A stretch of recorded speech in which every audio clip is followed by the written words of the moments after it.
Ijazah nanti akan kami buka pada saat diminta oleh pengadilan, oleh hakim. Saya kasihan, tapi ya ini kan sudah keterlaluan, jadi ya kita tunggu proses hukum selanjutnya. Artinya tidak ada restoratif justice atau mediasi. Gimana? Untuk proses hukum ini tidak ada restoratif justice atau mediasi yang akan diambil oleh Pak Jokowi. Terus sampai nanti pihak pengadilan. Ya ini kan supaya semuanya jelas dan gamblang. Lembaga yang paling kompeten untuk di mana saya menunjukkan ijazah saya itu ya di pengadilan nanti. Tapi kalau logika saya karena sudah dikembalikan, ya mungkin artinya sudah selesai pemeriksaan puslafornya. Jadi ya harapan kami agak segera mungkin dari pihak penyelidik bisa memberikan keterangan lah mengenai hasil itu.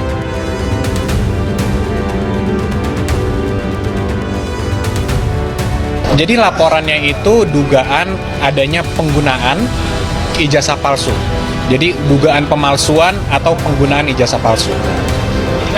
Itu yang objek laporan pengaduan mereka. Tentunya kalau dari awal kami sampaikan, kami tentunya siap jika kapanpun, di tahap manapun, mau di penyelidikan atau ketika mungkin naik penyidikan atau di persidangan nanti, dibutuhkan dokumen atau keterangan apapun kami siap. Karena tidak ada yang ditutup-tutupi, Mas. Di sini kita semua mengungkapkan kebenaran apa adanya, jadi ya tidak ada persiapan khusus sebenarnya. Jadi ya kita menunggu saja jika memang nanti dibutuhkan apapun, ya kami siap. Pak Jokowi pun mengatakan yang sama. Dari awal konsisten, dan itu dibuktikan hari ini. Pak Jokowi datang langsung, diundang untuk melakukan klarifikasi, untuk memberikan keterangan sebagai pihak yang dilaporkan loh. Jadi kalau di Polda mungkin orang mikir, oh di Polda tentu saja Pak Jokowi mau di BAP karena kan Pak Jokowi pelapor. Ya di sini bukan. Dan ini sudah kedua kalinya Pak Jokowi dimintakan untuk kooperatif. Yang pertama minggu lalu dimintakan ijazah aslinya, disampaikan langsung.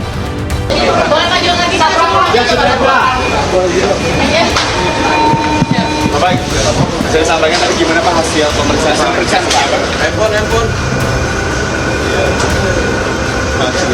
Ini saya mendapatkan undangan dari Barreskrim dan keterangan atas aduan dari masyarakat kepada Barreskrim, dan saya memenuhi undangan itu. Sekaligus saya mengambil ijazah yang saat yang lalu diantarkan ke Barreskrim dan sudah saya ambil.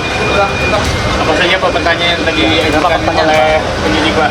Ada 22 pertanyaan yang tadi disampaikan, ya sekitar ijazah dari SD, SMP, SMA, sampai universitas, juga yang berkaitan dengan skripsi, dengan kegiatan mahasiswa saya di sekitar itu. Ya. Pak, itu kan tadi sekalian ngambil ijazah, apakah artinya proses uji lapornya sudah selesai dilakukan atau seperti Ya, nanti ditanyakan ke Barreskrim. Boleh ditunjukkan mungkin Pak ijazahnya gitu Pak, ini kan sudah dibawa. Kasih lihat gitu Pak. ini kan nanti di pemeriksaan kali ini sebagai terlapor. Nah, dari Pak Jokowi sendiri melihatnya seperti apa? Kemarin kan di Polda sebagai pelapor. Ya nggak apa-apa. Saya datang kalau diundang untuk baik diperiksa, untuk dimintai keterangan, ya saya datang. Pak, ada tanggapan nggak Pak soal Pak Budi Ari di terdakwa judi online? Enggak, yang berkaitan dengan ini aja. Pak, ini terkait sebelumnya dari Ibu Ketum PDIP sempat menyebut kalau misalkan memang ijazahnya asli itu tinggal ditunjukkan aja, nggak perlu sampai repot-repot seperti ini. Mungkin bisa ada tanggapan Pak Jokowi? Saya itu sebetulnya sedih. Sedih karena apa? Kalau proses hukum mengenai ijazah ini maju lagi ke tahapan berikutnya.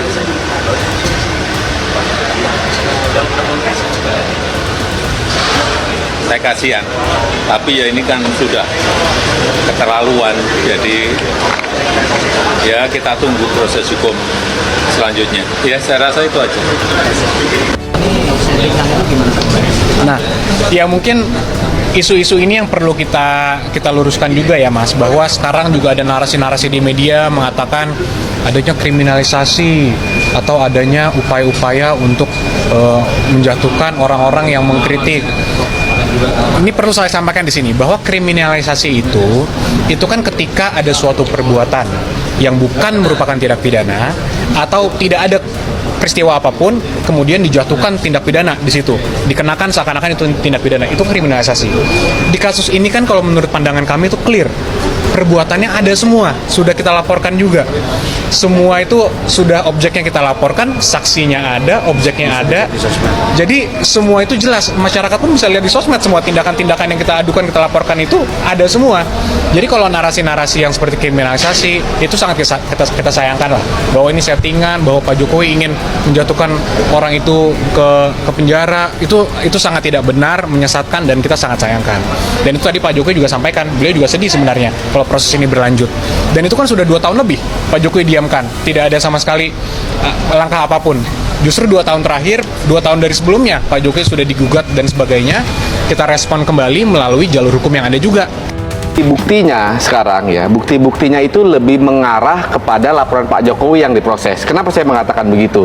Pertama, pihak otoritas dalam hal ini UGM sudah mengatakan itu asli. Yes. Itu bukti yang itu bukti yang cukup fundamental karena UGM ini yang punya otoritas untuk menyatakan itu. Yang kedua, ada bukti-bukti soal tadi misalnya foto wisuda atau teman, itu saksi. Bukti saksi itu buat saya derajat kedua karena saksi kan bisa ngomong A bisa ngomong B. Tapi kalau bukti otorisasi itu bukti yang susah dibantah kecuali dibuktikan UGM bersekongkol, kecuali.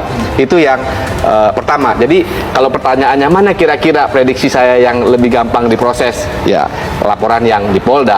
Nah, yang kedua saya mau menanggapi tadi, seru dia. Ini perdebatannya tadi seru ya tentang mana apakah jangan-jangan Pak Jokowi nanti bisa jadi terdakwa ya, atau nanti yang laporan Pak Jokowi itu terhadap kliennya Mas Aziz.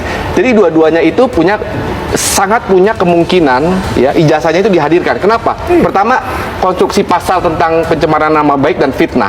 Fitnah itu apa sih? Fitnah itu menuduh orang ya melakukan tindak pidana. Ya, ngasih tahu orang itu orang memasukkan ijazah.